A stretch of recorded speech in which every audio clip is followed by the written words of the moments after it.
بسم اللہ الرحمن الرحیم۔ السلام علیکم۔ آج کی ہماری اس ویڈیو کا ٹاپک حضرت عثمان رضی اللہ تعالیٰ عنہ کے بارے میں تفصیلی بیان کرنا ہے۔ فرمان نبوی ہے کہ ہر نبی کا جنت میں ایک ساتھی خاص ہوتا ہے اور جنت میں میرا رفیق خاص عثمان ہے۔ حضرت عثمان رضی اللہ تعالیٰ عنہ قریش کے مشہور شاخ بنو امیہ سے تھے۔ بنو امیہ کا خاندان زمانہ جاہلیت سے نہایت معزز چلا آتا رہا ہے۔ قریش کے خاندانوں میں بنی ہاشم کے سوا کوئی ان کا مقابل نہیں تھا۔ حضرت عثمان ہجرت نبوی سے 47 سال قبل پیدا ہوئے۔ بچپن کے حالات پردے خفا ہیں۔ ذریعہ معاش ان کا تجارت تھا۔ حضرت عثمان ہجرت نبوی سے 47 سال پہلے پیدا ہوئے اور اپنی اس تجارت میں انہوں نے اپنی دیانت داری سے بڑی ترقی حاصل کی تھی۔ آپ کی زندگی کے 34ویں سال تھا کہ اسلام کا ظہور ہوا۔ حضرت ابو بکر حضرت عثمان کے نہایت گہرے دوست تھے۔ صدیق اکبر کی تبلیغ نے انہیں اسلام کی طرف مائل کیا۔ وہ آن حضرت صلی اللہ علیہ وآلہ وسلم کے دستہ حق پر مشرف با-اسلام ہو گئے۔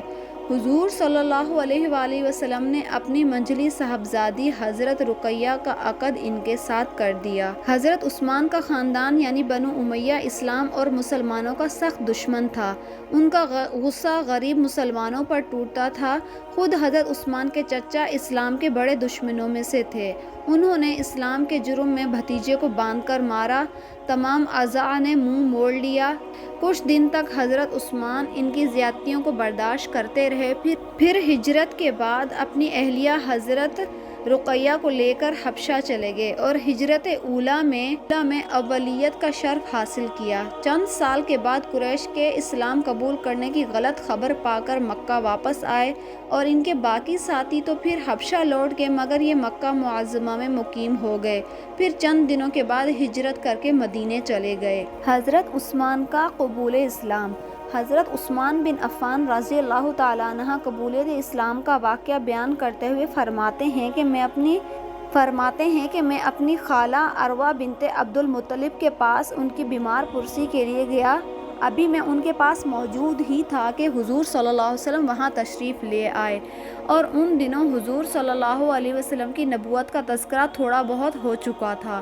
میں آپ صلی اللہ علیہ وسلم کو غور سے دیکھنے لگا۔ آپ نے میری طرف متوجہ ہو کر فرمایا، اے عثمان کیا بات ہے؟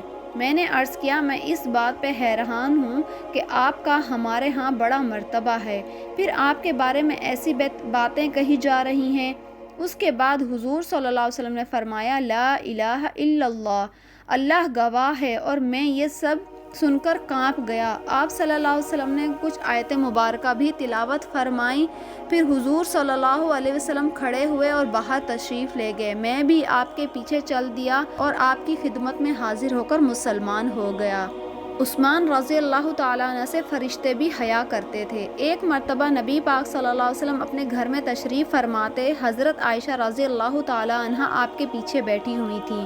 اتنے میں حضرت ابو بکر اجازت لے کر اندر آئے، پھر حضرت عمر اجازت لے کر اندر آئے، پھر سعد بن ابی مالک رضی اللہ تعالیٰ عنہ اجازت لے کر اندر آئے، پھر حضرت عثمان رضی اللہ تعالیٰ عنہ اجازت لے کر اندر آئے، پھر حضرت عثمان رضی اللہ تعالیٰ عنہ اجازت لے کر اندر آئے۔ اس دوران حضور صلی اللہ علیہ وآلہ وسلم گفتگو میں مصروف تھے۔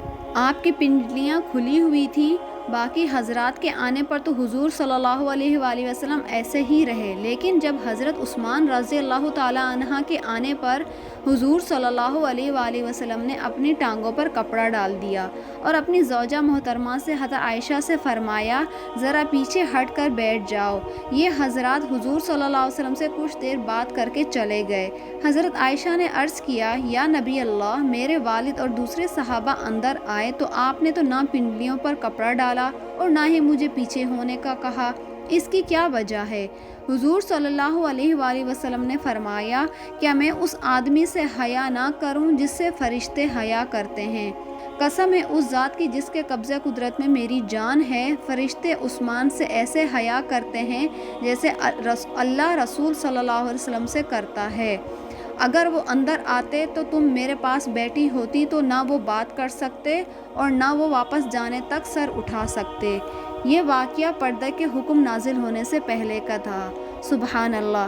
حضرت عثمان رضی اللہ تعالیٰ عنہ کے باقی واقعات ہم آئندہ آنے والی ویڈیو میں بیان کریں گے۔